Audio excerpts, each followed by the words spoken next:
యేసు ప్రభు అద్భుతం చేసినప్పుడు వాళ్ళు చాలా కోప్పడ్డారంట. ఆ పిల్లలు దేవుని స్తుతిస్తున్నప్పుడు ఎందుకు కోప్పడ్డారు, ఎందుకు వారు యాక్సెప్ట్ చేయలేకపోయారంటే, వాళ్ళు కీర్తనల గ్రంథం 8వ అధ్యాయం 2వ వచనాన్ని వాళ్ళు నమ్మలేదు. అక్కడ ఏం రాయబడింది? యేసు ప్రభు అదే వాళ్ళకి గుర్తు చేశాడు.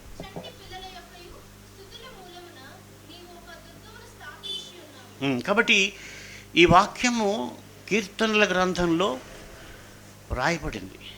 ఈ ప్రధాన యాజకులు, శాస్త్రులు, they must know the word of God and they must believe the word of God because they are professionals.